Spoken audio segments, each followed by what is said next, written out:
अस्सलाम वालेकुम। आज इस तकरीब के अंदर हम जो डिस्कशन कर रहे हैं वो इनफॉर्मल अंदाज में वो ये है कि यहाँ पे एक पीएचडी का रिसर्च ग्रुप का जेनेसिस कैसे होता है और उसके अंदर किस तरह से लोग जुड़ते जाते हैं, सीखते हैं और फिर आगे उस रिसर्च के जो फ़वाइद हैं, समरात हैं, वो अगले अपने स्टूडेंट्स में ट्रांसमिट करते हैं और फिर उन स्टूडेंट्स से उनके स्टूडेंट्स में जाता है। तो ये भी एक रूहानी सिलसिले की तरह की चीज़ है। तो यहाँ हम इंट्रोड्यूस कराएंगे आपको डॉक्टर तारिक जलीस साहब से। डॉक्टर तारिक जलीस मेरे साथ थे कीट में। तो जब हमने आईओबीएम के अंदर 2013 में पीएचडी प्रोग्राम स्टार्ट किया तो ज़ाहिर बात है हमारे पास तो कोई बिजनेस का पीएचडी नहीं था। तो और हमने प्रोग्राम स्टार्ट करना था, तो फिर हमने इनकी खिदमत हासिल की और फिर ये आया करते थे और हफ्ते में एक दिन पूरा दिन ये रिसर्च स्टूडेंट्स के साथ इस्टेब्लिश करते। तो अब मैं तारिक साहब से दरख्वास्त करूँगा, डॉक्टर तारिक जलील साहब से, कि ये इस जर्नी की रुदात सुनाएं।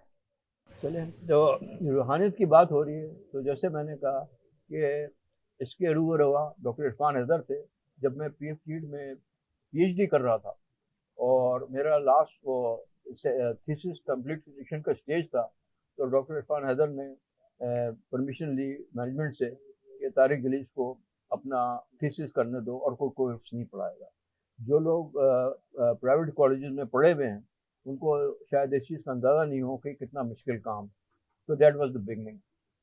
फिर उसके बाद जब मैं आया तो मुझे पहली मीटिंग याद आ गई जिसमें ये आप बैठे हुए थे और अंबर रजा बैठी हुई थी और कुछ कोर्स वर्क कराया हुआ था और डॉक्टर अंबर रजा, डॉक्टर अंबर रजा और ये डॉक्टर अल्लाद अंबर उस वक्त डॉक्टर नहीं थे। तो अब मैंने इनका जो काम देखा तो मैंने कहा कि भाई ये ना तो मेरी जो भी नॉलेज है मेरे हिसाब से सही नहीं है और इसको मैं नए सिरे से अपने तरीके से कराऊंगा। अगर आप चाहते हैं कि मैं कराऊं तो मैं 10 मिनट के लिए बाहर चले जाता हूँ, आप लोग डिस्कस कर लें। अदरवाइज ये जो आप लेके आए ये जिसको मैं कंटिन्यू नहीं कर सकता, ये मेरे रिसर्च परसेप्शन के से अलाइन नहीं करती है। तो मुझे अंदाज़ा है कि स्टूडेंट को या पीएचडी स्टूडेंट को कितना फ़र्क पड़ता है जब अच्छा खासा काम कर लिया जाए और कोई नया एक फैकल्टी या रिसर्चर आए कि वो ये नहीं कह रहा कि आपका काम गलत है, वो ये कह रहा होता है कि मेरा परसेप्शन ये है और मैं इसी परसेप्शन से कराऊंगा। You have a choice whether to do it no. तो क्या आप समझते हैं कि वो फैसला सही था? चले ठीक है। तो खैर आगे चलते हैं। फिर एक और हुआ इंटरेस्टिंग चीज़ शेयर करूँ जो मुझे बाद में पता लगी। जब मैं रिसर्च पढ़ा रहा होता हूँ तो क्वांटिटेटिव की और माशाल्लाह थोड़ा सा नॉलेज भी थी। तो कुछ स्टूडेंट आए तो पहले सवाल मैं पूछता हूँ अपने स्टूडेंट से, यार कॉन्सेप्चुअल फ्रेमवर्क क्या है? और इतना कॉन्सेप्चुअल फ्रेमवर्क की बात करता हूँ कि 22 स्टूडेंट थे जो वो छोड़ के चले गए कि यार ये क्या कॉन्सेप्चुअल फ्रेमवर्क कर रहा है। खैर मुझे मालूम भी नहीं था। फिर 1 या 2 सेमेस्टर के बाद डॉक्टर सुफियान मेरे पास आए और पूरा ये कॉन्सेप्चुअल फ्रेमवर्क क्वांटिटेटिव पढ़ा। उस वक्त डॉक्टर नहीं थे। उस वक्त डॉक्टर नहीं थे, अब डॉक्टर बने हैं। तो आप बताइए मुझे आपने क्या कहा? ये एक बहुत ही इंटरेस्टिंग स्टोरी है जिसका भी डॉक्टर तारिक जलील जिक्र कर रहे थे। मुझे आज भी याद है 2014 में जब एक कोर्स इंडिपेंडेंट स्टडी में मैं इनरोल्ड हुआ तो मैं और डॉक्टर जुनैद जो है उस क्लास में पहली क्लास में जब गए तो डॉक्टर तारिक जलील जो है वो उन्होंने पहला ही सवाल मुझसे ये पूछा कि कॉन्सेप्चुअल फ्रेमवर्क क्या होता है। ऑनेस्टली उस वक्त MBA करके मैं आया हुआ था, मुझे इवेंचुअली कॉन्सेप्चुअल फ्रेमवर्क का ना इतना आइडिया ना उससे पहले कभी सुना हुआ, जबकि अच्छे खासे कोर्सेज रिसर्च के किए हुए थे लेकिन कभी इस तरह की चीज़ सुनी नहीं। तो कॉन्सेप्चुअल फ्रेमवर्क का जब उन्होंने सवाल पूछा और फिर ये कहा कि जो ब्रेक होगी उसके बाद आपने 3-4 रिसर्च पेपर उसी टॉपिक पे जो आप चाहते हैं जिस पे रिसर्च करना उससे रेलेवेंट टॉपिक पे सर्च करें और वो लेके आएँ जिसमें कॉन्सेप्चुअल फ्रेमवर्क भी हो और कुछ वेरिएबल्स हों। तो यकीन माने उस वक्त तो मुझे याद है कभी आज तक रिसर्च पेपर देखने का भी इत्तेफाक नहीं हुआ था, ना ऐसा जितना इतना आइडिया था। तो मैंने और डॉक्टर जुनैद ने ये डिसाइड किया कि मेरे ख़्याल से ये क्लास हम शायद कंटिन्यू ना कर सकें, और हम जो है वो फ़ौरन ही ब्रेक के बाद गए कि भाई इस कोर्स को कैसे ड्रॉप करते हैं, और कोर्स ड्रॉप कर दिया। तो नेक्स्ट सेमेस्टर में फिर जब लिस्ट चेक की कि इसी कोर्स में कोई और टीचर से कोर्स लेंगे, तो देखा कि एक ही सेक्शन जो है वो एलोकेटेड है, और वो सेक्शन जो है वो फिर से डॉक्टर तारिक जलीस ही कंडक्ट कर रहे हैं। तो मुझे आज भी याद है उस वक्त डॉक्टर इरफान हैदर से पूछा जाके कि भाई सर कोई और सेक्शन कोई कोर्स कोई और पढ़ाएगा। उन्होंने कहा जब तक ये डॉक्टर तारिक जलीस यहाँ हैं, इंडिपेंडेंट स्टडी जो है ना वो सिर्फ यही पढ़ाएंगे, और अगर रिसर्च सीखनी है तो बस ये कोर्स तो हर सूरत डॉक्टर तारिक जलीस से ही लेना है। मुझे आज भी ये लफ्ज़ याद है, और यकीन माने उसके बाद वो कोर्स डॉक्टर तारिक जलीस से पूरा किया, और जितना कुछ क्वांटिटेटिव एनालिसिस से सीखा है, यकीन माने 10 साल हो गए इस बात को, वो उसी कोर्स से सीखा है जो पहली दफ़ा इंडिपेंडेंट स्टडी की फॉर्म में पढ़ा था। और ये इवेंचुअली वही टॉपिक्स हैं इवन मेरे भी और डॉक्टर जुनैद के भी, जिसमें हमारा पीएचडी है अल्हम्दुलिल्लाह। तो मुझ उसी लर्निंग ऐसी हुई कि फिर वो इंडिपेंडेंट स्टडी तो बड़े अच्छे फ्लाइंग कलर से पास किया, साथ साथ जो है वो पेपर भी उससे रेलेवेंट टॉपिक पे पब्लिश हुआ, और वही मेरा और जुनैद का जो है वो जो है पहला रिसर्च पेपर पब्लिश था। साथ साथ मुझे मेरे चूँकि सुपरवाइज़र भी डॉक्टर तारिक जलीस थे, तो मुझे पता है किस तरह उन्होंने एफ़र्ट की, किस तरह साथ लेके चले, और किस तरह एक एक स्टेप पे समझाते रहे। उनका एक बड़ा मशहूर जुमला जो मैं ख़ास तौर पे अभी कोट करूँगा, मैं बड़ा एम्बिशियस था कि कोई ऐसा टॉपिक हो, कोई ऐसी चीज़ हो जिसमें इवेंचुअली कभी भी इस पे रिसर्च नहीं हुई हुई हो, तो मेरे लिए उसको करना मेरे लिए ज़्यादा इम्पोर्टेंट था। लेकिन डॉक्टर तारिक जलीस से मुझे बताया था कि भाई अभी K2 सर ना करो, पीएचडी कर लो, फिर चाहे माउंट एवरेस्ट पे जाना है तो चले जाओ। यकीन माने हर एतबार से कमिटेड इंसान रहे हैं। मुझे आज भी याद है जब मैं हज माशाल्लाह जब ये करने गए थे, मैं वापस इन्हें जब वापसी के वक्त एयरपोर्ट पे जब लेने पहुंचा, तो पहला सवाल मुबारकबाद के बाद उन्होंने मुझसे ही पूछा भाई वो थीसिस कहाँ तक पहुंचा। तो मैं हैरान, मैं कहा सर अभी छोड़े थीसिस वीसिस को, अभी तो हज की बात करें। तो बस उसके बाद अल्हम्दुलिल्लाह सर की सेमेस्टर ब्रेक थी, क्योंकि उस वक्त कीट में परमानेंट थे वहाँ। तो सेमेस्टर ब्रेक में मुसलसल मिलते रहे, गाइड करते रहे, बताते रहे, हेल्प आउट करते रहे, और जहाँ उन्हें लगता था मुझसे नहीं होगा तो यकीन माने वहाँ वो जाके एक एक चीज़ बताते रहे, ख़ुद भी काफ़ी चीज़ों में हेल्प और सपोर्ट करते रहे कि बस इस इवेंचुअली ये इसी तरह होगा और इसी तरह करना है। दूसरों की बेतहाशा फ़िक्र रहती थी। कई दोस्त जो मेरे थे पीछे रह गए थे, उनका बाकायदा उनसे मुझसे पूछना कि वो कहाँ पहुँचे हैं, उनसे फॉलोअप करो, कोई चीज़ कहीं कंफ्यूज हैं, कहीं फंसे हुए हैं तो ज़रूर मुझे बताओ, उनको गाइड करते हैं। और ये नहीं देखते थे कि कौन किसके सुपरविज़न में थीसिस कर रहा है, उनका उसमें क्रेडिट है या नहीं है। बहुत ही बेलॉस इंसान रहे हैं हमेशा, और बस कोई भी मसला किसी भी एतबार से फेस कर रहा है, बस उनके पास पहुंच जाए, उनके पास डेफिनेटली कोई ना कोई उस चीज़ का जो है वो सलूशन ज़रूर होगा।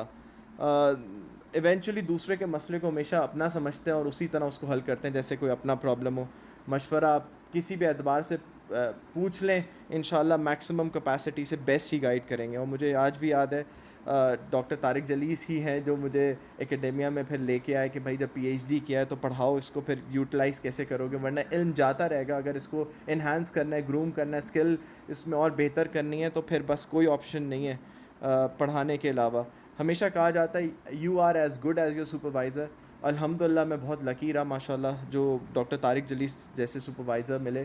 कोशिश मैं हमेशा करता हूँ और हर रोज़ नया ही डॉक्टर तारिक जलीस के साथ कुछ ना कुछ सीख रहा होता हूँ, क्योंकि मेरा मानना ये है, जिस तरह कहा जाता है हर कामयाब इंसान के पीछे औरत का हाथ होता है, पर मेरा मानना ये है हर कामयाब इंसान के पीछे एक उस्ताद या कई उस्ताद का अमल दखल होता है, और कई उस्ताद की कामयाबी में उनके उस्तादों का बड़ा अमल दखल होता है। जिस तरह पहले बात हुई थी रिसर्च कल्चर की, तो जो कुछ आज हम सब यहाँ बैठे हुए उसमें बहुत बड़ा क्रेडिट जिस तरह बताया है रिसर्च कल्चर का रहा, और वो ऐसा ही था। हर चीज़ उसमें एक दूसरे की हेल्प करना, सपोर्ट करना एक बहुत ही बॉन्डिंग है। और ये सारी बॉन्डिंग का जो क्रेडिट है वो भी डॉक्टर तारिक जलीस को जाता है कि ये सारा जो आज यहाँ मजमा इकट्ठा हुआ हुआ है, इसमें जो है ये ज़्यादातर वो लोग हैं जो इवेंचुअली उस रिसर्च कल्चर का पार्ट रहे हैं।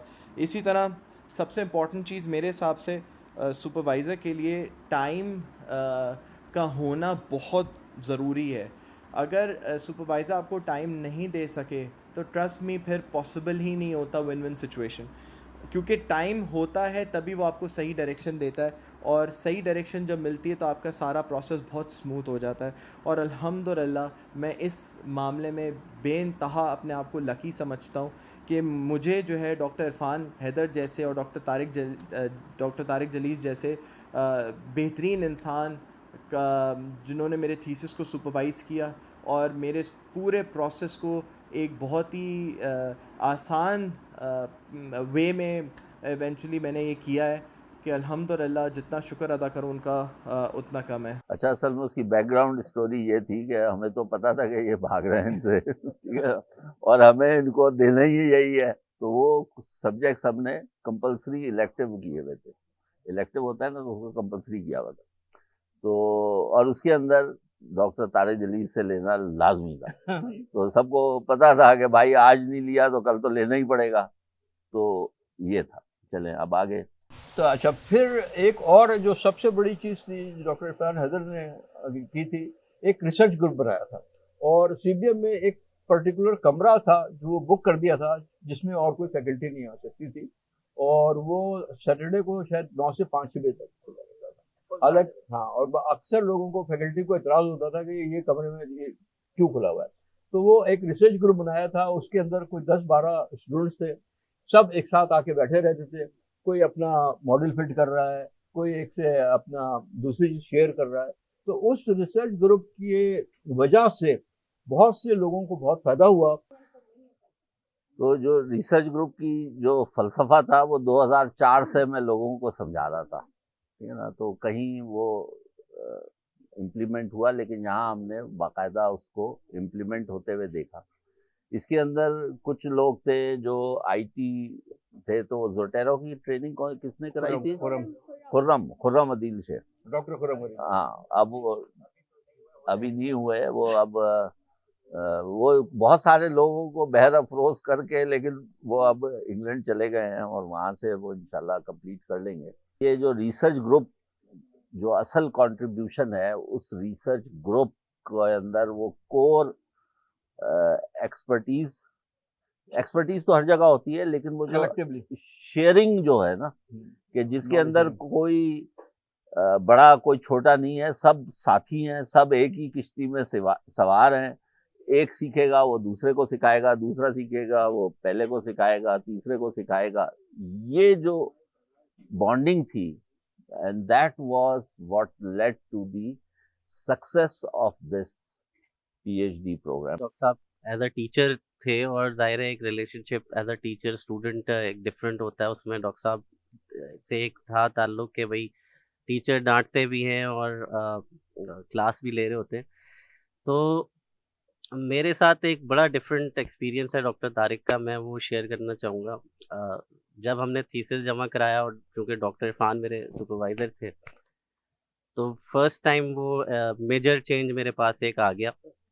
और वो हाँ, मेरे लिए तो फर्स्ट टाइम था। वो एक्सपीरियंस ऐसा था कि 2 महीने कोई मैं एक ट्रॉमा वाले फेज में रह गया, यार ये कैसे मेरा कैसे मेजर आ गया, इतनी मेहनत की थी और ये था वो था फलाफल।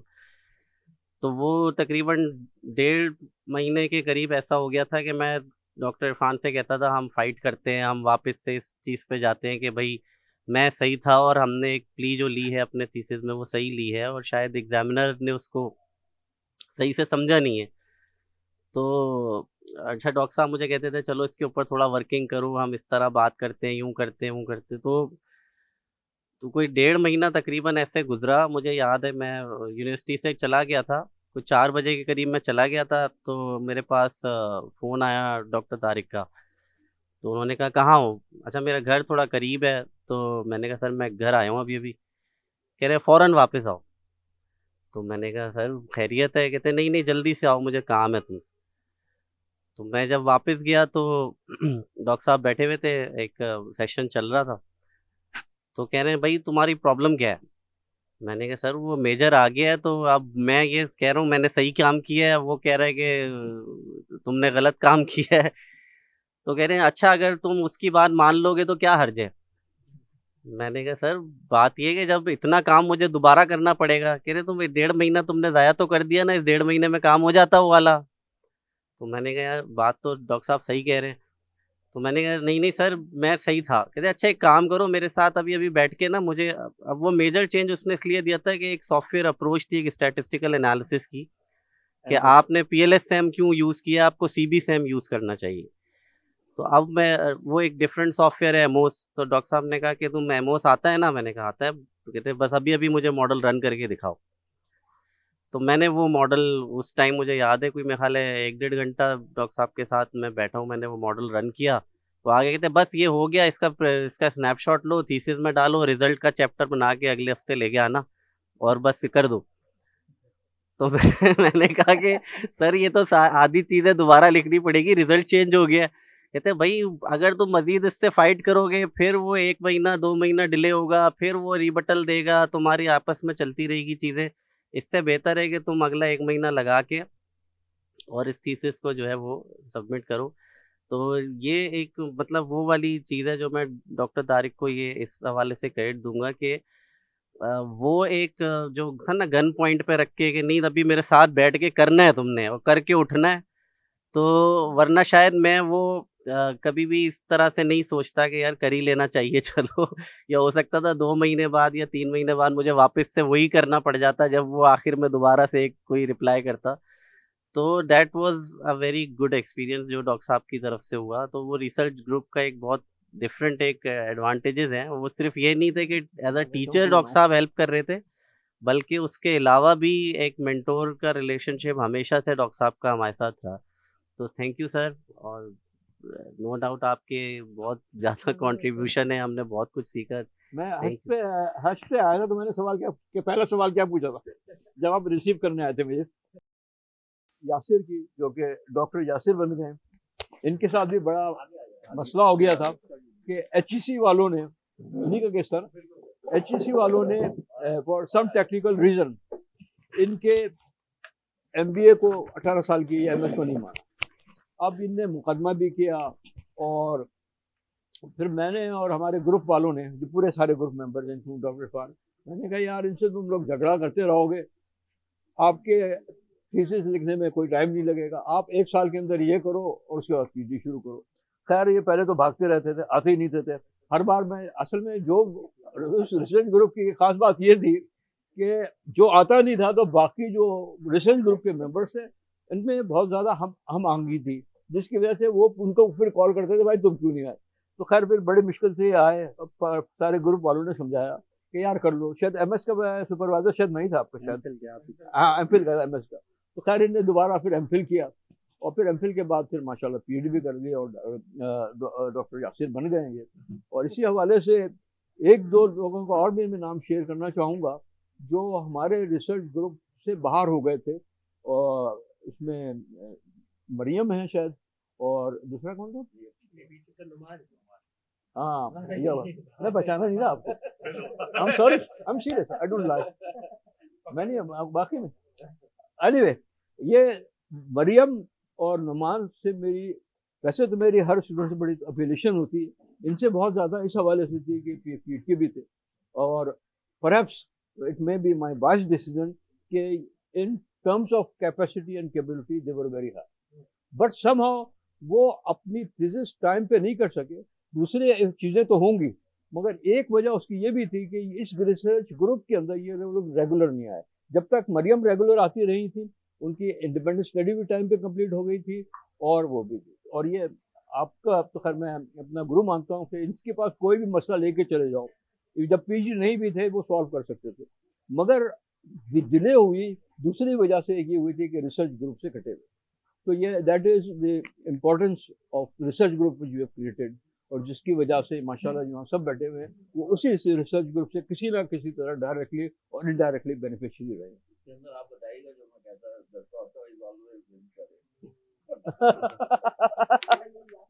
मैं कुछ सबने अपने एक्सपीरियंसेस शेयर किए हैं। डॉक्टर साहब ने बताया।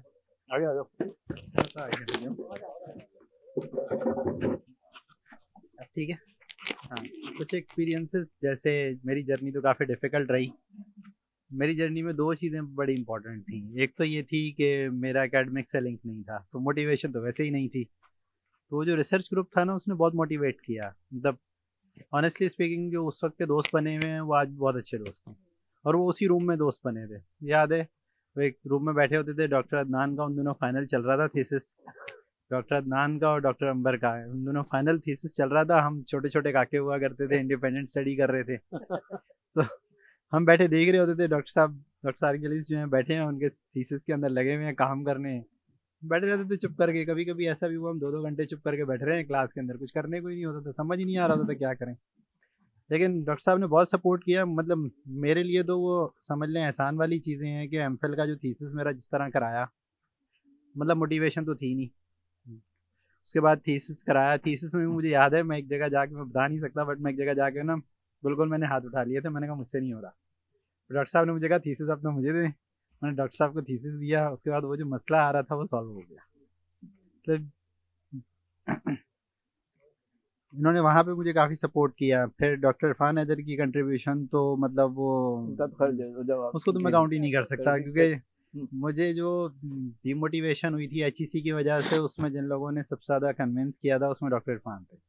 और जो सपोर्ट इन्होंने अपने उस वक्त में मुझे प्रोवाइड की थी, कोर्स एलोकेशन, कोर्स ट्रांसफ़र, वो नहीं कोई भी प्रोवाइड कर सकता। मतलब मैं यकीन नहीं कर सकता कि वो हो भी सकता था, लेकिन वो हुआ, इन्होंने किया। उसके बाद फिर पीएचडी का थीसिस हुआ, वो भी हो गया। सपोर्ट थी डॉक्टर अदनान बशीर के सुपरविजन में। डॉक्टर जुनैद ने बहुत सपोर्ट किया उसमें। डॉक्टर इरफान थे को सुपरवाइज़र मेरे। एक चीज़ रिसर्च ग्रुप की ना मुझे आज भी याद है, जो मैं आगे अब जो लोग इंडिपेंडेंट स्टडी का मशवरा करने आते हैं उनको बताता हूँ। डॉक्टर साहब ने एक चीज़ सिखाई। उन्होंने कहा जब भी कोई आर्टिकल लिखना हो ना, पहले 5 से 6 कॉन्सेप्चुअल फ्रेमवर्क ढूंढ के लाना। और वो कॉन्सेप्चुअल फ्रेमवर्क अगर आप ढूंढ के लाओगे तो आपका आर्टिकल आधा हो जाएगा, क्योंकि सबसे मुश्किल काम जो होता है ना वो वेरिएबल सिलेक्शन होता है। सो अब भी इत्तेफाक से इंडिपेंडेंट स्टडी का कोर्स चल रहा है, उसके स्टूडेंट आए, मैंने कहा पहले आप 5 मॉडल लेके आए, उसमें इंडिपेंडेंट वेरिएबल सेम होना चाहिए। तो ये एक अप्रोच है मुझे जो याद है मुझे आज भी, लेकिन इट वॉज वेरी हेल्पफुल। इससे मतलब इनफैक्ट इस अप्रोच को यूज़ करते हुए मेरा पीएचडी का थीसिस आराम से हो गया था। मतलब मुझे टॉपिक सिलेक्शन में मेहनत नहीं करनी पड़ी थी, वो बाकी मेहनत अलग होती है, वो तो करनी पड़ी थी। थैंक यू आप दोनों का स्पेशल कंट्रीब्यूशन का। अच्छा जी भाई, मैं तो डॉक्टर साहब को, दोनों डॉक्टर साहब को जो है ना वो कीट से जानता हूँ। और पहले तो मैं ये बताना चाहूँगा कि डॉक्टर इरफान हैदर कीट वाले और सीबीएम वाले में बहुत फ़र्क है। डॉक्टर इरफान हैदर जो कीट वाले थे वो बहुत ज़्यादा ही दबंग थे, और दबंग का मतलब ये है कि माजरत के साथ उस वक्त ये गुफ्तगू ज़्यादा करते थे। सीबीएम में जब इनसे मिला तो he was more of a listener. CBM में ही इनकी, आई डोंट नो व्हाट हैपेंड, लेकिन सीबीएम में ही इनकी जो लिसनिंग कैपेसिटी थी वो बहुत ज़्यादा थी। इनफैक्ट मैंने सर उमर को बोला था शुरू में, मैंने कहा he looks totally a different person. अच्छा, फिर हुआ ये कि ये भी मुझे जानते थे एज टीचर। अच्छा, फिर because of the kind of teachers ही गेव इन पीएफ कीट, मतलब कीट में जो इन्होंने फैकल्टी लगाई थी, सर उमर हो गए, अली मुजाहिद हो गए, शाहरुख हुसैन हो गए, उससे मैं आपको ऑनेस्टली बताऊं मुझे चिढ़ हो गई थी कैपिटलिज्म से। और मैंने ये सोच लिया था कि मैंने जो है वो कॉर्पोरेट में काम नहीं करना। मैं काम भी किया, लेकिन मुझे यकीन करें जब मैं काम कर रहा था मुझे वो बातें आ रही थी वो बोलते थे क्लासेस में। फिर मैंने सोचा कि मैं पढ़ाने पे आ जाऊँ। अच्छा, जब मैंने पढ़ाने पे आया तो मैंने विजिटिंग वगैरह शुरू किया, तो मैं डॉक्टर तारिक से मिला। तो ये उस वक्त कीट में थे, मेन कैंपस में अभी भी हैं। तो उस वक्त इन्होंने मुझे बोला कि भाई तुम पढ़ाना चाहते हो, इसी में रहना चाहते हो? मैंने कहा जी। उन्होंने कहा भाई पीएचडी करो फिर मुझसे बात करना। He said me at that moment. अच्छा, उस वक्त मुझे पता ही नहीं था पीएचडी क्या होती है, मैं तो सबको ऐसी नॉर्मली देख रहा था, उस वक्त डॉक्टर्स भी कम थे। बहरहाल one day doctor Irfan called me, I don't know sir Umar ने कहा होगा किसने, लेकिन ही सेड मी कि पीएचडी प्रोग्राम है और मैं चाहता हूँ कि आप आएँ, पीएचडी फेलो बने। तो मैं पीएचडी फेलो, मैं था, ताबिश थे, ये थे, आई गेस 3 थे हम शायद उस वक्त। डॉक्टर अदनान थे, ताबिश था, और डॉक्टर ताबिश और मैं थे। अच्छा, रिसर्च फेलो शुरू किया। अच्छा, मेरे लिए, मैं बहुत यंग था उस वक्त, तो मेरे लिए सीबीएम में आना was a very big thing for me. अच्छा, अब हुआ ये कि since my mind was anti capitalism already at that time, then he had this vision of entrepreneurship program. अच्छा, मेरे लिए, मेरे साथ मसला क्या हुआ, मेरी 2 थीसिस चल गई थी। एक एंटरप्रेन्योरशिप प्रोग्राम चल गया था मेरे दिमाग में, और दूसरा थीसिस पैरेलल चल रही थी। अच्छा, एक के अंदर मैं प्रैक्टिकली इन्वॉल्व हो गया था, और दूसरे में मैं थ्योरेटिकली इन्वॉल्व था। अब वो इन्वॉल्व होते होते होते होते एक की जो पीएचडी है मेरी, वो थोड़ी सी डिग्रेस होना शुरू हुई, क्योंकि उसमें मुझे मज़ा आने लगा जो प्रोग्राम था। अच्छा, प्रोग्राम भी अल्हम्दुलिल्लाह चल गया था। अच्छा, फिर उसके बाद क्या हुआ कि he left as well and he left as well. उस दौरानिए में मुझे पीएचडी की वजह से ओसीडी हो गया। मैं आज आपको डिक्लेयर करता हूँ, ओसीडी ऐसा हुआ कि मैं एक लाइन लिखता और दोबारा सही करता उसको बिला वजह। बहुत प्रॉब्लम हो गई थी मुझे, मतलब इतनी प्रॉब्लम हो गई थी कि मुझे नमाज में भी प्रॉब्लम हो रही थी। आई डोंट नो व्हाट हैपेंड। उस दौरानिए में मेरा लैपटॉप छिना, मेरा पूरा जो बैग था वो, उसके साथ पूरा डेटा मेरा चला गया। और मेरी बेवकूफ़ी भी थी, मैंने उसका सच इतना कोई ख़ास बैकअप बनाया भी नहीं था। अच्छा, उसका भी अल्लाह की तरफ से फ़ायदा ये हुआ कि जब मैं दोबारा काम करने बैठा हूँ उस पे, तो मुझे पता ये चला कि वो सब गलत किया हुआ था मैंने। आई डोंट नो व्हाट हैपेंड। अच्छा, फिर उसको मैंने ठीक करना शुरू किया। अच्छा, अब उसमें सीन ये हुआ कि मुझे 2 ओसीडी हो गई थी। एक ये इनकी वजह से कि थ्योरी फिटिंग होनी चाहिए, और इनकी वजह से कि मॉडल फिटिंग होनी चाहिए। ये चल रहा था दिमाग में, और बहुत प्रॉब्लम में मैं आ गया था, क्योंकि ये दोनों साइमल्टेनियसली चल रहे थे। अच्छा, फिर क्या हुआ, अच्छा मुझे क्योंकि मॉडल इन्होंने ऐसे-ऐसे अजीबो-गरीब दिखाए थे, मैं चाहता था मैं भी ऐसे ही बनाऊँ। अच्छा, उसको मैं करता गया, उसमें ही सारा टाइम निकल गया। यकीन करें, मेरे वाले साहब आते थे कमरे में, वो कहते थे, "ये क्या बनाए जा रहे हो? केकड़े-केकड़े।" वो ही used to comment on that. फिर वो इतना उसमें टाइम निकला, लेकिन मैं आपको बताऊँ, मैंने छोड़ा नहीं। मैं बीच में, मुझे बहुत तबीयत मेरी ख़राब भी हो गई थी, मेरे घर वालों को पता है। और फिर उसके अंदर बहुत सारे वहाँ पे मैनेजरियल इश्यूज़ भी थे आईओबीएम के अंदर। लेकिन मैंने नहीं छोड़ा, मैंने गिव अप नहीं किया, अल्लाह से दुआ करता रहा। और उसके अंदर 1-2 चीज़ें जो मैंने सीखी हैं वो ये हैं कि, अच्छा, एक तो वो कह रहे हैं नोबेल ना जीतो, लेकिन मैं आपको आज बता दूं, मेरी जो फीडबैक आया है उसमें मुझे दोनों ने कहा है ओरिजिनल एंड नॉवल वर्क। तो मैंने ये तो अचीव कर लिया था उसके अंदर, तो मेरे लिए सेटिस्फैक्शन थी। टाइम मुझे लगा। मुझे हाइंड साइड में देखूं तो मैंने 2 चीज़ें सीखी। मुझे प्रोग्राम चलाना आ गया, मुझे थीसिस करनी आ गई है, और एक चीज़ ये हो गई है कि काम के दौरानिए में अगर आप क्वालिटी फ्रीक हैं, काम डिले होगा। You can not be quality freak. आपको काम में क्वालिटी अचीव नहीं कर सकते आप, क्योंकि क्वालिटी, मुझे किसी ने कहा अभी, क्योंकि मैं क्यूईसी में काम कर रहा हूँ इत्तेफाक से, मुझे किसी ने कहा क्वालिटी पास की जाती है, होती नहीं है, फेल किया जाता है। फेल जो है ना, वो उस्ताद करता है आपको, और जो क्वालिटी इसी तरह से पास की जाती है। अगर आप पीछे पड़ गए क्वालिटी के, तो वो कभी पास नहीं होगी, आप उसके अंदर कीड़े निकालते रहेंगे, कीड़े निकालते रहेंगे। बहरहाल अल्लाह की तरफ से हुआ, वो थोड़ा सा, मैं जो ओसीडी वाला मसला था वो अब सॉल्व भी हो गया है। पता नहीं क्या हुआ था, नज़र लगी थी, क्या थी, अल्लाह जाने। लेकिन ये कि that was a very hard task, लेकिन मैंने ये 2 चीज़ें सीखी उसके अंदर, और अल्लाह का शुक्र है आज जो भी है वो इन 2 चीज़ों की वजह से बहुत, मैं अपने आप को समझता हूँ कि मैं चीज़ें कर भी सकता हूँ। रिसर्च के अंदर भी कमांड है। और मैं आपको ये भी बताऊँ, इतना ओसीडी हो गया था कि अभी डॉक्टर जुनैद नहीं है, डॉक्टर जुनैद ने मुझे ये बताया था कि उनकी थीसिस में मेजर आया जस्ट बिकॉज के पीएलएस, मैंने दोनों पे किया है इस वजह से। मैंने दोनों सॉफ्टवेयर लगाए, दोनों से मैंने क्लियर करके थीसिस कराई थी। तो मैं, इतना ज़्यादा प्रॉब्लम हो गई थी लिटरली। मैं आपको मेरी थीसिस उठाए, थीसिस में दोनों मैंने सॉफ्टवेयर लगाए, एमओस भी लगाया हुआ है, पीएलएस भी लगाया हुआ है। तो बहरहाल, और ये इस तरीके से था। और फिर ये कहते थे कि वेरिएबल इतने लाओ, वेरिएबल इतने लाओ, तो वेरिएबल भी भर दिए थे सारे, मैंने जितने थे सब कर दिया था। तो उसकी थ्योरी भी मैंने पूरी, उसकी फिलोसफिकल कंट्रीब्यूशन भी की, ताकि अच्छा ये मैं इनके मिलता नहीं था because but they were on my head. इनकी जो बातें थी वो दिमाग पे चिपकी हुई थी और प्रॉब्लम हो जाती थी वो इस तरह से। बहरहाल ये दोनों मैंने किए, उसमें फिलोसफिकल कंट्रीब्यूशन भी, थ्योरेटिकल कंट्रीब्यूशन भी, कॉन्सेप्चुअल कंट्रीब्यूशन भी। और एक चीज़ और भी बता दूं, इन्होंने बीच में एक बात कही थी, पता नहीं कौन सा डिफेंस था वो, कि ये जो आप लोग थीसिस करते हैं उसकी जो टाइटल्स हैं उसके कोई वर्ड्स वगैरह खुद भी तो लगाएं, खुद कॉइन करें टर्म्स। मैंने वो भी किया।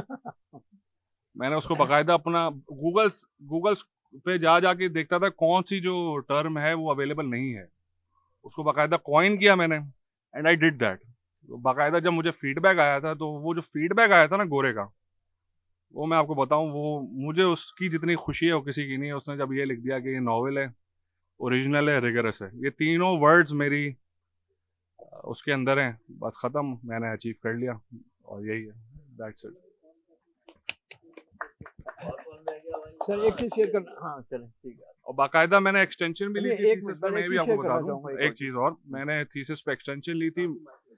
आप प्लीज़ जो पीएचडी करें अपने उसको भी बोलें ये हो जाएगी, छोड़ना नहीं है किसी भी तरीके से, बस ये हो जाएगी। और अगर आप एथियस्ट हैं तो मुसलमान हो जाएंगे, आप ऑलरेडी मुसलमान हैं तो वली हो जाएंगे, मतलब ये पीएचडी आपको जो है वो करा देगी। Thank you. अच्छा, मेजर चेंजेस के हवाले से जब अकबर की फर्स्ट टाइम आई थी, उधम मच गया था, तो डॉक्टर इरफान के साथ और हमारे ग्रुप मेंबर्स ने मिलकर कंसल्टेंसी की कि क्या करना चाहिए। तो फिर मुत्तफ़क़ा हम लोगों का फैसला ये था कि सारे कमेंट्स पहले यहाँ लिखो, और जो जिसने कमेंट्स भेजे हैं उसको बताओ कि आपने हमसे ये कहा है और हम इससे ये समझे हैं और हम ये करेंगे। तो ये हो गया। एक पॉइंट के ऊपर मेरे और डॉक्टर इरफान के ख्यालात मुख्तलिफ थे कि मैंने उसमें ये लिखा था कि अगर आप चाह रहे हो कि हम फ्रेश डाटा कलेक्ट करें तो कर लेते हैं हम, क्योंकि हम नहीं चाहते थे, मेरा जो परसेप्शन था कि हम जब पूरी चीज़ करें तो बोले तुम्हारे डाटे गलत है, क्योंकि थोड़ा सा जिक्र उसका भी किया था। तो मैं शायद डॉक्टर इरफान कह रहे थे यार जाने दो, मैंने कहा नहीं सर इस स्टेज पे क्लैरिटी कर लेते हम, क्योंकि हम अब दोबारा सारा काम करने के बाद तो खैर एनीवे फिर वो फाइनली यही हुआ कि हाँ अगर डाटा कलेक्ट कर रहे हैं या नहीं। तो उसने तो फ्लैटली मना कर दिया कि नया डाटा कलेक्ट करने की ज़रूरत नहीं है, और जो मैंने कहा है आप वो सही समझे हैं और आप वही करें। और मेरे ख्याल से उसके बाद जितनी भी चेंजेस आई हैं, वो जो हम लोगों की कंसल्टेशन से हमने वो एक फ्रेमवर्क बनाया था, चाहे मेजर चेंजेस का हो या माइनर चेंजेस का हो, पहले हम रिव्यूअर्स को भेज देते हैं तुम ये कह रहे हो, हम ये समझिए और हम ये करेंगे। So that is one of the advantage of the consultation we had over there and the interaction.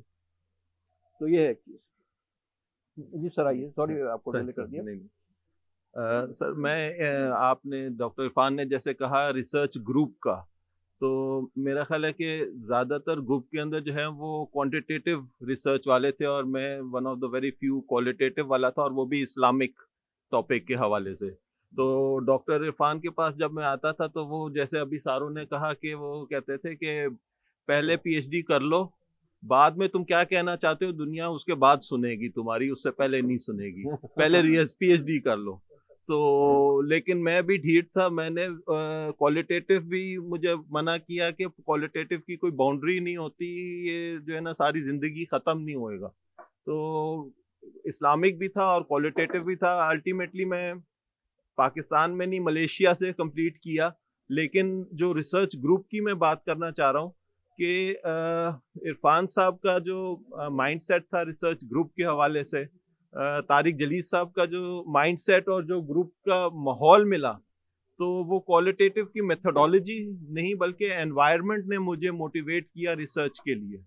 और तारिक साहब का जो है मिजाज सबको मेरा ख्याल है पता है कि वो पहले एक गुस्सा आता है उनका, उन्होंने चीज़ें फेंकी हैं कि फिर उसके बाद और गुस्सा चढ़ता है तो वो फिर खामोश हो जाते हैं, फिर और गुस्सा चढ़ता है तो अपना ठंडा करने के लिए वो सिगरेट पीने के लिए बाहर निकल जाते हैं, फिर जब वापस आते हैं ही जस्ट समवन एल्स, वो फिर ऐसा लगता है जैसे सब भूल गए कि क्या हुआ था, वहां से जीरो से स्टार्ट करते हैं कि अच्छा हाँ मैं क्या हो रहा था, फिर से शुरू करो।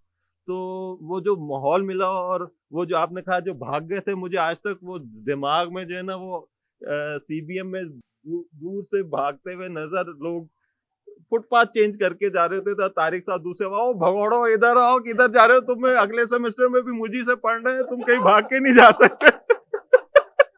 मुझे आज तक वो जो है याद है कि भाग के नहीं जा सकते। और आज हम माशाल्लाह सब यहाँ बैठे हैं और कोई भाग के नहीं जा सका, और हम यहाँ पे आज माशाल्लाह अभी भी मौजूद है। और वो ग्रुप जो है, वो उस ग्रुप के एनवायरनमेंट में, जरूरी नहीं है कि आप कोई खास मेथोडोलॉजी किसी से सीख रहे होते हैं, लेकिन वो जो लिंक है, वो हमारा जो रिसर्च ग्रुप है, वो आज यहाँ पे शायद अलग अलग टॉपिक्स हैं, लेकिन वो उस ग्रुप ने जो है वो कंप्लीट कराया है, वरना शायद ये नहीं हो पाता। Thank you sir. एक मैसेज देना चाहूँगा। जी सर। नाम नहीं लूँगा, मगर मैं जो मैसेज दूंगा तो आप लोग सब समझ जाएंगे। मैं अक्सर स्टूडेंट से कहता हूँ कि एक दफ़ा फैसला कर लो कि मैंने कहाँ से पीएचडी करना, और प्रॉब्लम तो आप हर जगह आएंगी, वो वहाँ लगे रहो, अदरवाइज तुम फिर दूसरी जगह जाओगे, दूसरे प्रॉब्लम होंगे, तीसरी जगह जाओगे, तीसरे प्रॉब्लम होंगे। और हमारे ग्रुप में बहुत से, दो मैं नाम नहीं लूँगा, आप लोग सब जानते हैं कि जिनकी कैपेसिटीज और कैपेबिलिटीज कितनी ज़्यादा थी, मगर क्योंकि वो आप लोगों के टाइम पे नहीं कर सके, उसकी वजह ये थी कभी यहाँ जा रहे, कभी वहाँ जा रहे, कभी वहाँ जा रहे। तो मेरा मैसेज ये है कि once you take a decision, you stay with it. वो हैसल फ्री पीडी नहीं होता, कोई ना कहीं आपको प्रॉब्लम होगा, किस स्टेज पे होगा कुछ नहीं कह सकते। चलें जी, जी जनाब, मेरा बड़ा अच्छा वक्त गुजरा है इन सब टीचर्स के साथ। और सबसे पहली बात मैं बताना चाहूँगा पीएचडी के हवाले से कि मेरा पीएचडी में जो एडमिशन आईयूबी में हुआ, उसकी बुनियादी वजह हमारे बहुत अच्छे अजीज़ दोस्त डॉक्टर सुफियान है। क्योंकि मैं तो इकरा में एडमिशन ले चुका था, और फिर इन्होंने मुझे कहा कि आप गलत जगह एडमिशन ले रहे हैं, आप यहाँ पर आए, आईयूबीएम में आए। और फिर वो जो भी मैं आईयूबीएम में आया हूँ, उसका सारा जो जिम्मेदार है वो डॉक्टर सुफियान है, क्योंकि मेरे पुराने दोस्त हैं, उन्होंने मुझे जो है वो यहाँ पे मेरा एडमिशन करवाया आईयूबीएम में। पता नहीं कितने पैसे उन्होंने लिए थे आईयूबीएम वालों से, लेकिन मेरा एडमिशन जो है वो कराने वाले जिम्मेदार जो है वो डॉक्टर सुफियान है। तो पहला कोर्स मैं ज़िंदगी का था वो डॉक्टर तारिक जलीस के साथ था, पहला ही कोर्स ज़िंदगी का। मतलब मैंने आर्ट जो सीखा वो डॉक्टर तारिक जलीस से सीखा। तो वो पहली बार हमने जब इनसे सर को देखा, तो सर ने हमें मॉडल दिखाया, सब जैसे बता रहे हैं, तो उसे समझ में नहीं आता था ये चीज़ क्या है। लेकिन डॉक्टर तारिक ने जब इतने मॉडल में दिखा दिए, तो हमें अंदाज़ा हुआ ये भी कोई चीज़ ऐसी है जो बनाई जा सकती है। तो आहिस्ता आहिस्ता सब वो सफ़र शुरू हुआ। पहली क्लास, पहला कोर्स इनका गुजरा, तो मेरा वक्त तो सर के साथ बहुत अच्छा गुजरा, बल्कि मैं समझता हूँ मेरा आइडियल वक्त गुजरा है सर तारिक जलीस के साथ, क्योंकि डॉक्टर साहब ने बहुत अच्छा समझाया, बड़ी मोहब्बत से समझाया। और मेरे वो कोर्सेज जो पीएचडी से पहले के थे मैं इनके साथ किए, उसके बाद भी इनके साथ करने का मुझे मौका मिला, यहाँ तक कि पीएचडी तक इनके साथ गया। लेकिन जहाँ तक मैं जब इनकी बात कर रहा हूँ, मैं डॉक्टर इरफान हैदर की बात भी करूँगा, क्योंकि सर ने भी बहुत ज़्यादा गाइड किया। क्योंकि मैं समझता हूँ कि ये दो टीचर अगर ना होते तो मैं पीएचडी में ना पहुँचता, ना कंटिन्यू कर पाता यहाँ पे। क्योंकि मेरा जो भी सफ़र है उसमें कुछ मुश्किलें भी आई। पीएचडी करना एक मसला हमारे पाकिस्तान में ऐसा भी है कि आपको ना सिर्फ पीएचडी करना है, बल्कि उस सिस्टम को समझ के करना है जिस सिस्टम में आप पढ़ रहे हैं। तो सिस्टम को अगर आप नहीं समझ के पढ़ेंगे तो आपका पीएचडी नहीं हो पाएगा, और टाइम पे नहीं हो पाएगा, हो तो जाएगा। और मेरा मानना ये है कि पीएचडी टाइम पे हो जाए तो बेहतर है, क्योंकि आपके पास और चीज़ें करने की आगे होती हैं। अगर हम टाइम पे नहीं करें, कोई ऐसी बात नहीं है, आप क्वालिटी टाइम करके आप डिले भी कर सकते हैं, बेशक कोई बिल्कुल हो सकता है, लेकिन डिपेंड करता है आपकी प्रायोरिटीज़ क्या है। तो मेरे लिए प्रायोरिटीज़ बड़ी मुश्किल थी। जैसे मैं जिस फैमिली में था, मेरे पास चांस नहीं था ज़्यादा पढ़ने का। मैं ऑलरेडी मेरे लिहाज से मैं पढ़ाई करके गलती कर रहा था, क्योंकि मुझे जो है सिर्फ जॉब करनी चाहिए थी, मेरी जिम्मेदारियाँ थी, मेरे साथ मेरे पेरेंट्स थे। तो पीएचडी मेरे लिहाज से मैं वक्त ज़ाया कर रहा था। तो मैं समझता हूँ कि मेरे साथ जो बाकी लोग हैं, जिससे कि जो सर ने बता रिसर्च ग्रुप की बात की, ये सारे लोगों के साथ मैं कनेक्ट था डॉक्टर तारिक जलीस की वजह से। इनकी वजह से मैं डॉक्टर सुफियान से मिला, इनकी वजह से डॉक्टर अदनान बशीर के साथ हुआ, इनकी वजह से मैं डॉक्टर जुनेद से मिला, ये सब इनकी वजह से हुआ। और डॉक्टर अदनान बशीर के अलावा डॉक्टर इरफान हैदर की वजह से। और एक बात जिसमें मैं कहना चाहता हूँ कि मेरा पीएचडी बेशक हो गया और बहुत टाइम लगा उसमें मेरे लिहाज से, मगर बीच में जो मेरा पीएचडी 1 साल नहीं हो सका था, वो 1 साल मेरा रुक गया था, ये बड़ा मसला था। उसमें जो मुझे सहारा दिया इस पूरे रिसर्च ग्रुप ने दिया, इन सब लोगों ने दिया, जैसे डॉक्टर अदनान बशीर, डॉक्टर मेरे सुपरवाइज़र हैं, डॉक्टर सुफियान हैं, जुनेद हैं, ये सारे वो लोग हैं जो ना होते तो मैं पीएचडी ना कर पाता। लेकिन सबसे ज़्यादा डॉक्टर तारिक जलीस और डॉक्टर इरफान हैदर की मुझे पूरी सपोर्ट थी, और इस सपोर्ट की वजह से ये मुश्किल मरहला मेरे लिए हो गया। और मेरा जो फैसला था कि मुझे पीएचडी नहीं करना चाहिए, ये मैं गलती कर रहा हूँ, मेरा फैसला गलत साबित हुआ, क्योंकि मैं पीएचडी फाइनली मैं करके फ्री हो गया। तो मैं शुक्रगुजार रहूँगा हमेशा ज़िंदगी भर डॉक्टर तारिक जलीस का, डॉक्टर इरफान हैदर का, उनकी पूरी टीम का, पूरे रिसर्च ग्रुप का, क्योंकि यही था जिससे मुझे पीएचडी करने में मेरी हेल्प की। क्योंकि अकेला आदमी, डॉक्टर इरफान तक की मुझे बात याद है कि आप अकेले कुछ नहीं कर सकते, आपके लिए टीम होनी चाहिए, आपको ग्रुप में ही काम करना पड़ेगा। तो यहाँ पर मैं अपनी बात ख़त्म करना चाहता हूँ। मेरा नाम डॉक्टर खालिद है और कीट में कंप्यूटिंग प्रोग्राम्स में ही जिम्मेदारी। डॉक्टर तारिक और मैं 2005 से एक साथ काम कर रहे हैं और ये मैनेजमेंट साइंस को देखते हैं और मेरी जिम्मेदारियाँ कंप्यूटिंग की हैं। तो डॉक्टर तारिक का इम्पैक्ट जो हमें हर उस जगह नज़र आता है जो शायद इनकी डेजिग्नेटेड जॉब नहीं। तो जहाँ भी आपको नाम लेने की ज़रूरत नहीं है, whenever you need a person and you'll see doctor Tariq there. तो एक टीम में एक ऐसा आदमी होना एक ऐसी ब्लेसिंग होता है कि आपको ऐसा लगता है कि हर चीज़ ऑटो पे है। वो ऑटो पे ऐसे लोगों की वजह से होती है जो जो जो जिनको कुछ कहना ही नहीं होता, दे जस्ट नो कि they needs to be there. तो चाहे वो कॉन्वोकेशन हो, चाहे वो कॉन्फ्रेंस हो, चाहे वो कोई भी कीट लेवल के एनवायरनमेंट हो, तो उसमें ये इन्हीं की कोर रिस्पॉन्सिबिलिटी थी कि जो मैनेजमेंट साइंस का पीएचडी प्रोग्राम इस्टेब्लिश हुआ कीट में। और कल जो हमारा कॉन्वोकेशन है उसमें another 3 PhD students are getting degree from management science. तो यकीनन ये इनकी बहुत बड़ी कंट्रीब्यूशन। यहाँ चूँकि रिसर्च ग्रुप के रुए रवा डॉक्टर इरफान है, तो मैं काफ़ी अरसे से कीट में हूँ। 2005 में आया था, तो डॉक्टर साहब वॉज माई इमीडिएट बॉस। और उसके बाद से सिलसिला ऐसा शुरू हुआ कि डॉक्टर साहब ने मुझे किताबें पढ़ाई, ट्रेनिंग्स कराई, MBA करवाया, PhD कराई। Perhaps I was your first supervisee के तौर पे मैं आपका वो था स्टूडेंट, लेकिन मेरी कंप्लीशन से पहले डॉक्टर साहब जा चुके थे। तो मैंने तो हर चीज़ बिल्कुल हाथ पकड़ के सीखी है डॉक्टर साहब से। तो अल्हम्दुलिल्लाह डॉक्टर साहब के मेरा एक्सपीरियंस 2-3 चीज़ों का बड़ा डिफरेंट है, शायद आप लोगों का ना हो। डॉक्टर साहब से मैं खुल के इख्तलाफ कर सकता, बिल्कुल खुल के, बिल्कुल ब्लंटली, बिल्कुल अपोजिट राय रख सकते हैं आप इनसे और इनकी टेबल पे बैठ के रख सकते हैं। I don't know many bosses allows you to do that. तो कई जगह पे ऐसा रहा। आई रिमेंबर इन्होंने एक दफ़ा मेरे स्टाफ को डांट दिया था, तो मैं इन पे पहुँच गया था बिल्कुल कि आप मुझसे नीचे नहीं बात कर सकते बिल्कुल भी, and you need to talk to me. He respected me for that. तो प्रोग्राम कैसे बनता है, कैसे चलता है, बच्चों की रजिस्ट्रेशन कैसे होती है, मार्केट कैसा होता है, हमने एक बिल्कुल ही नया प्रोग्राम लॉन्च किया and it becomes a industry success. तो मैं तो बहुत ही एहसानमंद हूँ डॉक्टर इरफान का। अस्सलाम वालेकुम, मेरा नाम डॉक्टर उस्मान अली बराइच है। मैं सर का कभी स्टूडेंट तो नहीं रहा, लेकिन मेरी सर से पहली मुलाकात हुई थी 2011-12 में। मैं एक्चुअली PF कीट आया हुआ था, किसी टीचर ने मुझे एज ए गेस्ट स्पीकर बुलाया था। पार्किंग में तकरीबन 9-9:30 बजे का टाइम था, तो मेरी डॉक्टर साहब से पहली दफ़ा मुलाकात हुई। सर से 5-6 मिनट डिस्कशन हुई। सर ने कहा मेरे साथ मेरे घर चलो। सर मुझे बाकायदा अपने घर ले गए। तकरीबन 10:30-11 बजे तक हम सर के साथ बैठे रहे। उस वक्त अमूस का एक सॉफ्टवेयर था। तो एक टीचर थे नवाज़ अहमद साहब, सर ने उनको भी बुला लिया कि तुम भी हमारे साथ घर चलो।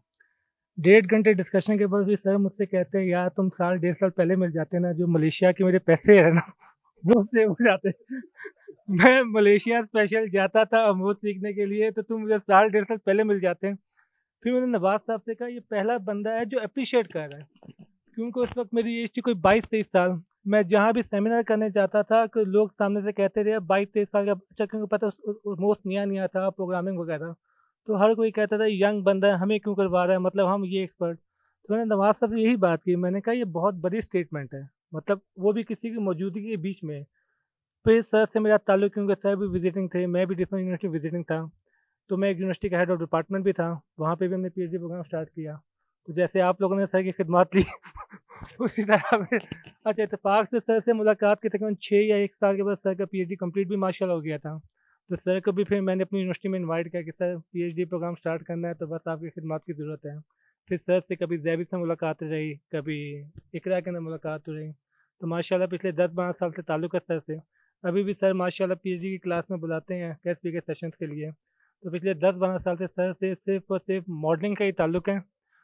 बस बदकिस्मती ये रही है सर से कभी पढ़ना नहीं हुआ, लेकिन माशाल्लाह पिछले 12 साल से अच्छा जब भी डिस्कशन होती है सिर्फ 2 बातों पे, या तो रिसर्च के ऊपर या तो सिगरेट के ऊपर। सर को पता नहीं होगा, लेकिन मैं खैर माज़रत भी चाहता हूँ। मैंने सर का कोड वर्ड इंजन रखा हुआ था। तो वो कौन आ रहा है इंजन? फिर वो सर सिगरेट बहुत पीते थे, धुआँ ब हर वक़्त सर धुआँ निकालते रहते थे। तो बेसिकली हमने कोड वर्ड इंजन रखा हुआ था कि इंजन आ वैसे नहीं, पॉज़िटिव कॉन्टेक्स्ट में भी था कि इंजन सबको खींच के लेके चलता है। मैं सर के दोनों कॉन्टेक्स्ट हमने रखा हुआ था। जब सर आते थे तो सर 20-25 पीएचडी स्टूडेंट्स आपके पीछे है, जितने आप पावरफुल है ना 25 लोगों को आप भी खींच के ले जा सकते हैं।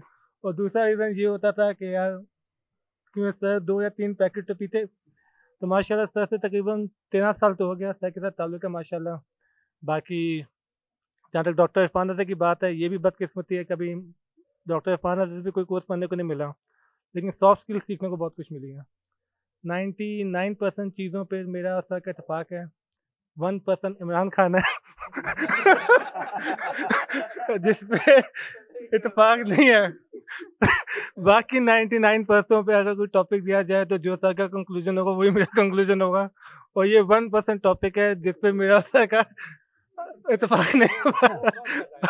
अच्छा, मैंने बाय द वे इसको इनको जो निकनेम मैंने दिया था डाटा चीता कि डाटा का कोई भी मसला हो ये रिज़ॉल्व कर देते। तो सर ने माशाल्लाह, क्योंकि सर की पॉजिटिव अप्रोच मुझे ये लगती थी, जो मुझे सबसे बड़ा मुझे नुकसान देता था, नॉलेज देती थी। जहाँ भी जाओ कोई चीज़ करो तो वो उल्टा अगेंस्ट हो जाते थे कि भाई ये क्या मतलब, क्यों करवा रहा है। सर वाहिद आदमी है जिनसे मुझे पॉजिटिव रिस्पांस मिलता था, अप्रिशिएट करते थे, यार इस एज में कैसे कर रहे हो, इन चीज़ों का कैसे पता, ये चीज़ कैसे पता। बाकी मैं खैर नाम डिस्क्लोज नहीं करना चाह रहा।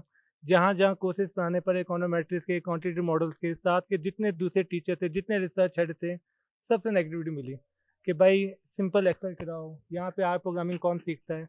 अब इमेजिन करें हम लोग 2010-2009 में मीडिएशन मॉडरेशन ये सब पढ़ा रहे होते थे, मनोवा मंकोवा, जो नॉर्मली 15-16 के अंदर तो लोगों को नाम भी नहीं पता थे, और लोग अप्रिशिएट करने की बजाय फिर बुरा। तो सर पहली पर्सनैलिटी थे जिन्होंने इस चीज़ को पॉजिटिव लिया कि भाई चल अच्छी बात है कि ये सारी चीज़ें डिस्कस की जा रही हैं।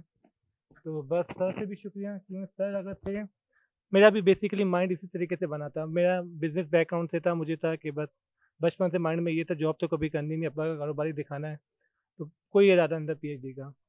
फिर सर को देख के, फिर सर आई थिंक मलेशिया से सर ने पीएचडी किया था वहाँ से, तो 2011-12 में फिर इन सर को देख के मेरा मूड बना कि यार अगर सर की क्वांटिटेटिव मॉडलिंग अच्छी थी, सर ने कर लिया, तो चलें यार अगर ये चीज़ स्ट्रॉन्ग है तो फिर चलो आपको भी पीएचडी कर लेना चाहिए।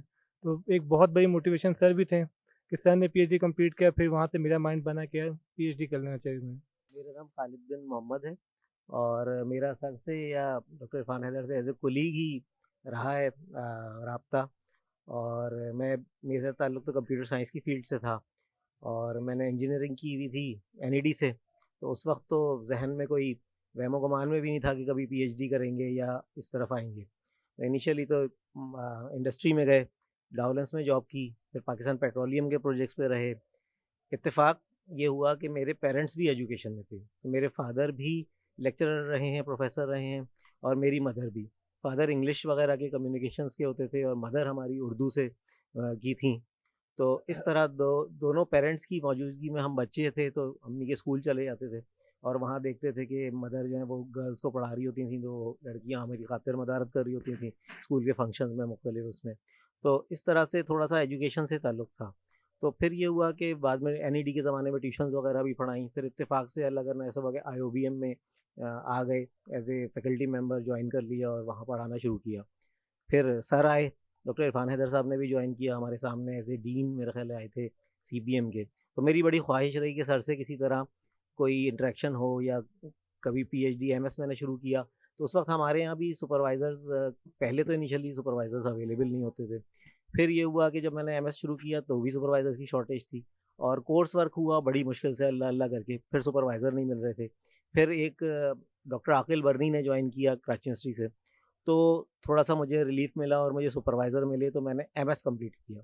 लेकिन उस एमएस के जर्नी के दौरान भी मुझे इतनी टेंशन और प्रेशर मिले, और डॉक्टर आकिल बर्नी साहब माशाल्लाह बहुत बड़े सुपरवाइज़र भी हैं, मेंटोर भी हैं, लेकिन ओवरऑल जो प्रेशर्स होते हैं तालीम के, पढ़ाई के और थीसिस के और सारी राइटअप्स के चीज़ों के, तो मुझे एसिडिटी का प्रॉब्लम शुरू हुआ, वो अल्सर में कन्वर्ट हो गया और मैं एक हॉस्पिटलाइज़ हुआ आगा खान में, और मेरा वहाँ एक दिन एंडोस्कोपी वगैरह भी हुई और 1 महीना मैं एंटीबायोटिक्स पे रहा। फिर मैं रिकवर हुआ, तो फिर शायद मेरे सुपरवाइजर्स वगैरह के भी कुछ रहम आ गया उस वक्त मुझ पे, और उन्होंने एमएस मुझे कंप्लीट कराया। फिर उसके बाद जब मैं जब मैं पीएचडी में आया तो फिर मुझे वही मराहिल कि अब क्या सब्जेक्ट और टॉपिक सेलेक्ट किया जाए, और वहाँ फिर सुपरवाइज़र सिलेक्शन का वो, तो मैंने सर से भी शायद मुलाकात की, सर की भी सपोर्ट ली, और सर ने शायद एग्री किया कि मैं भी अवेलेबल हूँ। फिर हमारे यहाँ फिर वही थोड़े से मामलात हुए, तो कुछ और एक साहब और नए थे, उन्होंने भी ज्वाइन कर लिया। तो कोर्स वर्क में फिर हमें वही फैकल्टी मेंबर मिले 2, जिनसे हमने कोर्स वर्क किया, और उसके साथ-साथ फिर थीसिस के लिए पहले एक साहब के साथ हमने किया, फिर एक और सुपरवाइज़र जो थे डॉक्टर हमारे आकिल बनी, उन्होंने वापस मुझे एज़ ए स्टूडेंट हासिल कर लिया, और मुझे उन्होंने फिर उसी अपनी डायरेक्शन में डाल दिया। तो सर से मेरी डिस्कशन कभी-कभी हो जाती थी, सर शायद पूछते थे कि क्या प्रोग्रेस चल रही है, तो फिर मैंने सर को बताया कि मैं उर्दू लैंग्वेज पे काम कर रहा हूँ और मुख्तलिफ चीज़ें। तो सर के साथ सर के अपने पीएचडी स्टूडेंट भी थे, लंच पे मुलाकात सर से हो जाती थी, डिस्कशन होता था।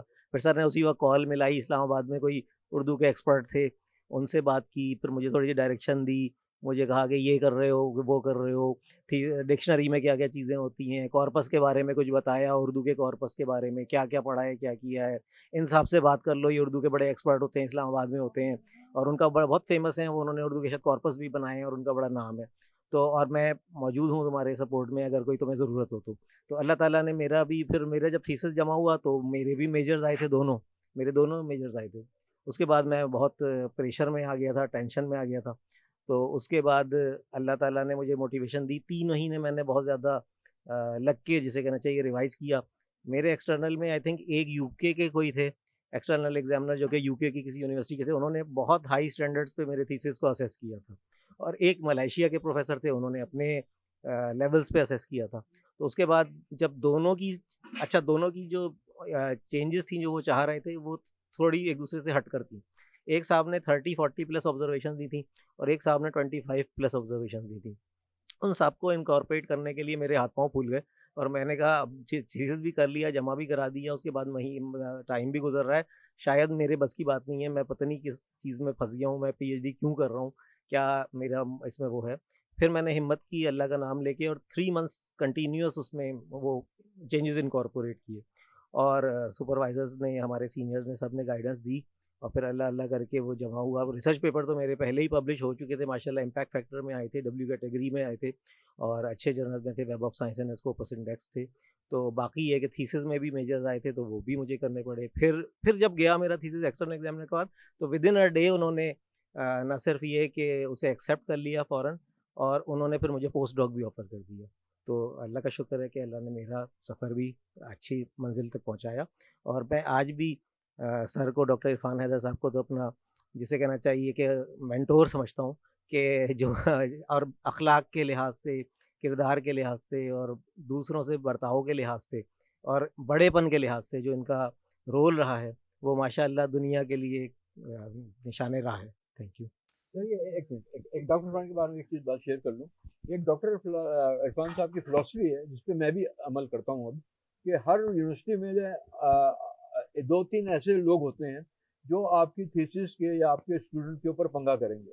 तो डॉक्टर इरफान की फ़िलॉसफ़ी ये रही है कि जो आपने तो आइडेंटिफ़ाई किया है कि ये 3-4 लोग पंगा करेंगे, तो ये क्या करते थे, अपने सुपरवाइज़र को बोलते थे कि यार उनसे जाके मिलो।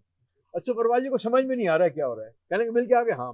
फिर दूसरे के पास गए, तीसरे के पास, फिर इनको बाद में समझ में आया कि ये क्यों भेजते थे, क्योंकि जब आप इस स्टेज के ऊपर उनसे इंटरेक्शन ले रहे हैं, फीडबैक कर रहे हैं, तो फिर फाइनल स्टेज के अंदर आप पंगा कम करेंगे। तो ये फिलॉसफी मैंने अपने पीएचडी में भी अडॉप्ट की है कि जो सबसे ज़्यादा पंगा लेगा उसको दिखाओ कि भाई मैंने एक काम कर लिया, अब बताओ ये सही है गलत, अगर सही कह रहे हो तो मैं आगे बढ़ूंगा।